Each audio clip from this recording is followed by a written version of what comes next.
So today I want to talk to you all about selling your work authentically. And I kind of want to start like I normally do with just a story to help kind of contextualize a lot of this. I don't really like just jumping into the skill. I don't know, I feel like we all learn better from stories. Let's essentially cover a story that helped me figure this out for myself, right? This is, anybody want to guess who this is? Yeah, it's my dad, yes.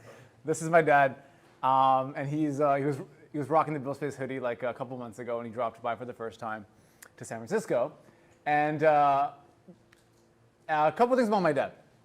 He was born in Pakistan, right? So this is him. He came to America in the early 90s, looking like looking like this. My mom sent me this picture today, by the way. I said, "Give me a picture of Papa when he first came to America." So I'd never seen this picture before, but he came to America in the early 90s, and he was your classic kind of immigrant story. Drove taxis, flipped pizzas at Sir Pizza, mostly drove taxis in New York City, Miami, and then did a bunch of restaurant work, right? In the late 90s, he got a job at Nissan, so that's him right there on the right, and he got a job selling cars at Nissan in Miami. And over 25 years later, what's really interesting is he now works at what is the highest performance dealership in the country, like in the top. They don't have like a number one rank or anything like that. It's just like by percentage. So he's one of the top percentages. And he's ranked either number one in his region every year, or, which they actually do rankings for these people, it's pretty wild, or he's top in his region in terms of performance by percentage. So pretty much, my dad is like a sales machine. Like, he's just so good at it. It's crazy. And this is in the car business. He has not left the car business for over 25 years. This is actually his dealership. When I was growing up, he worked at Toyota. So during middle school, high school, he worked here at Toyota. And that's me. So 14-year-old me would be sitting at his office looking like this. And I would usually go to his office because I would do homework there. He'd pick me up from school and we'd go there. We'd go back to his office sometimes.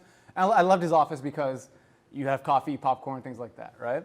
And so I'd literally sit in his office, right? Like I'm like his office is not that big. It's maybe the size of that room actually.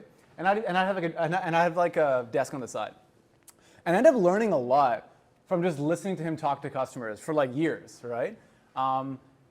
Just by me sitting on the side and hearing him have these conversations. And what I learned is my dad literally never tried to sell anything.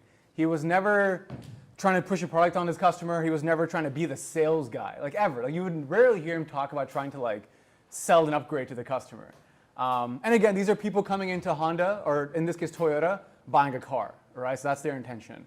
And his goal is to, one, get them to lock down the car, but then to also do a bunch of other stuff, which the dealership does, to make more money on the customer, right?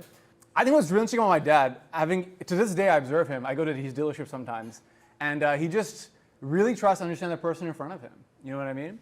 He never really does anything else. He just tries to understand them, and at the end of some time period, maybe 10, 20 minutes, he'll make them an offer, right? Something that he feels would be good for them and also work for him. That's kind of how he always operated. And growing up in this dealership, you start to compare with other people as well, because generally, if you've been to a car dealership, you can kind of just eavesdrop at any office. Like you can walk around, hear how different salespeople do their thing. And I would do that actually. I would be like, okay, like what's my dad doing and what are the other people doing? And the other people gave me this sort of vibe half the time. It was actually kind of crazy. They just gave me this sort of vibe. And I think a lot of you guys know this sort of vibe. It's like you're like used car salesperson, right? Where they're just trying to like cut you a deal. They're trying to like rope you into something, like lock you into something. They would say things like this: hey, we have a package that gives you leather seats for just $1,000 more. Are you interested? Right? So I would hear these phrases as a kid. The Honda Accord has a feature that detects your blind spots for $2,000 more. But hey, because you're here today, 25% off. Things like that. The new 2010 Camry is an amazing car. It has these XYZ features that no one else offers. This is the best car in its class, and you should have this car. And generally these statements will all have the same reply. Does anyone have a guess like what the kind of replies were? I think you all know what like a awkward type reply, because you all have been pitched like this. Oh, interesting, I'll let you know. Or awkward chuckle, I think not right now. That sort of vibe, right? And it almost felt like these salespeople were delivering an IRL ad, like in person. Like they were literally an ad, but as a human being. It was interesting. And turns out a lot of you are being this guy. You are not being my dad in this case. You are actually being this guy, whether you believe it or not right now. You're kind of being this guy. there's some pros to being this guy, but there's also like a lot of cons to being this guy at this stage.